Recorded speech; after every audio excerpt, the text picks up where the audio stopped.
안녕하세요. 안녕하세요. 책에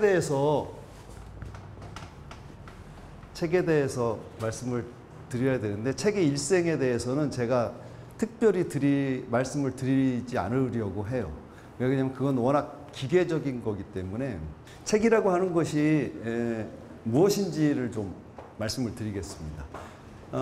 인간이 누군지, 인간이라고 하는 존재가 뭔지를 알아야 인간이 내 일생에 관심이 생기잖아요. 근데 사실은 책에 대해서 아는 분보다 모르는 분이 더 많으신 것 같더라고요. 제가 보면 책이라고 하는 물성, 소위 종이로 된 이런 형태, 이 형태에 대해서 모르는 분은 안 계세요. 그런데 정말 이 책이라고 하는 것이 무엇일까? 인간에 대해서는 다 아시잖아요. 인간 맞잖아요. 이분 원숭이 아니잖아요. 이분이 치타 아니잖아요. 인간인데 사실 인간들끼리 이웃을 이해하신다고 생각하세요? 정말 힘들죠. 네. 가족끼리 돈 놓고 싸우는 거 보면 저게 인간인가 싶죠. 인간이라고 하는 게 그렇게 복잡한 존재잖아요. 하물며 책이라고 하는 존재는 훨씬 더 복잡합니다. 그런데 우리는 책을 너무 단순하게 보고 있어요. 사실 책이라고 하는 거, 인간이라고 하는 존재와 동물이라고 하는 존재의 가장 큰 차이는 뭐냐면, 인간은 말을 하고 동물은 말을 못 쓴다라고 얘기하는 분들이 많은데 전혀 아니에요. 동물도 말을 합니다. 말이라고 하는 게 뭐예요? 목적이?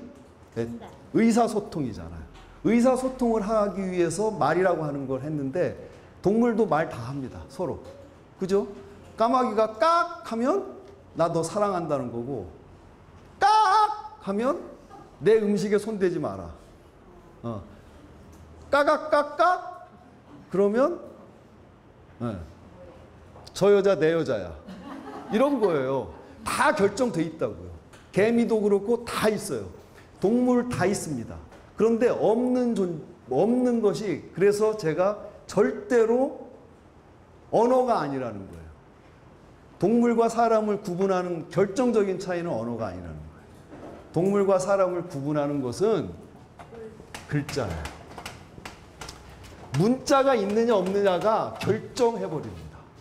문자가 있느냐 없느냐가 인간과 동물을 결정적으로 차이를 줘버려요. 그러니까 문자라고 하는 것이 그러면 무엇이건데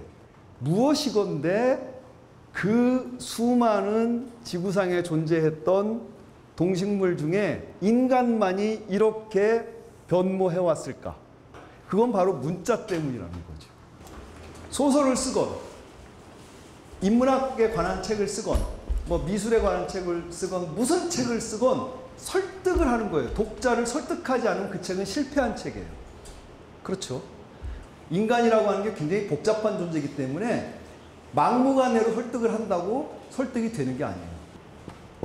이 기승전결이라고 하는 논리는 위대한 논리예요.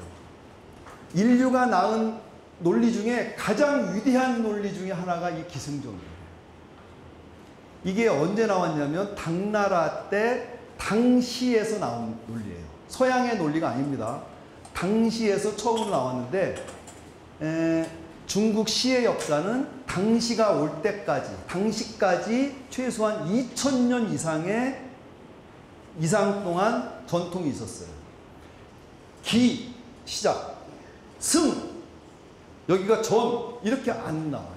안 나오죠. 그 이유가 뭐냐면 그렇게 하면 이미 책은 재미가 없는 거예요.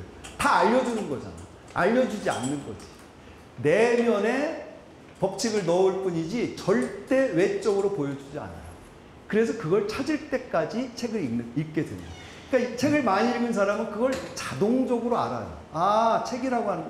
그래서 이제 저같이 하루에 한 800쪽 책을 읽는 사람은 800쪽 읽는 게 불가능할 것 같죠? 여러분 다 하실 수 있어요.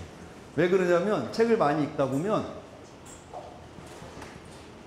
이렇게 된단 말이에요. 책이라고 하는 건 이런 구조로 돼 있다는 걸 이미 알아요, 저는. 그러니까 책을 읽을 때 빨리 읽을 수 있어요.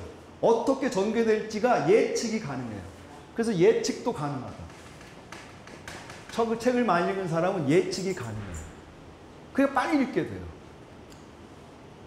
그래서 800쪽씩 읽는 거예요. 이렇게 되는데, 그래서 1년 제가 수백 권 읽어야 된다고 그러는데 수백 권을 충분히 읽어요. 독특한 이야기들을 하거든, 그 나이에. 그런데 그때는 봐줘요. 왜? 성적에 관계 없거든. 근데 초등학교에 들어가는 순간 얘가 이상한 얘기를 하나 했어. 책을 보고, 엄마, 나도 질갱이 같은 사람이 될래. 그러면은 이 자식이, 넌 막 질갱이같이 되면 안 돼.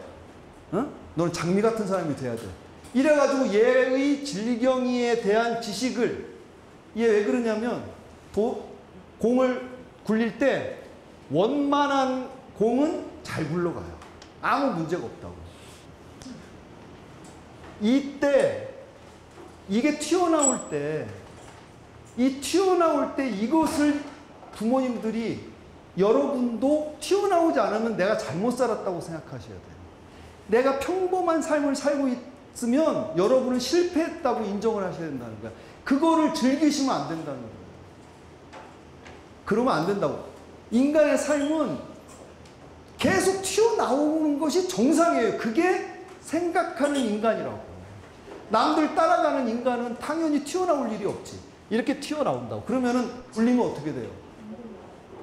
막 이리저리 부딪히죠? 그때 참아줘야 된다고. 근데 우리 사회는 그걸 참아주지 않는다고. 이거를 잘라버린다고. 초등학교에 들어가서 얘가 이상한 생각을 하면 이걸 잘라버린다고. 그러니까 영재였던 애가 둔재가 되는 거예요. 다 똑같은 애가 되는 거야. 절대로 자르지 마세요. 어떻게 되는 줄 아세요? 그러면 또 나와요. 이 책 읽다가 막 튀어나오지. 막 튀어나온다고. 이게 다 튀어나왔다고 생각해 보세요. 나중에 어떻게 돼요? 더 큰 원이 되는 거야.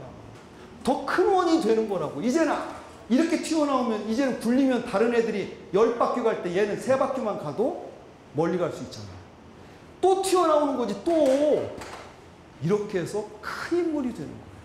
이게 책을 읽는 본질이에요.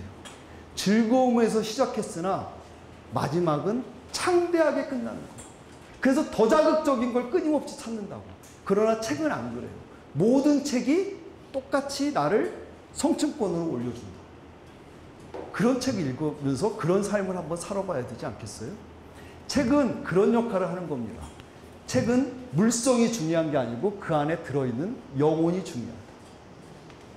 그래서 오늘부터 여러분이 책에다가 여러분의 이름을 새기고 여러분만의 도서관을 만들어서 영원히 누군지 얼굴 모를 5대, 10대 후의 후손들에게 여러분의 삶의 자취를 전해주는 그런 황홀한 삶을 사시기를 간절히 바랍니다.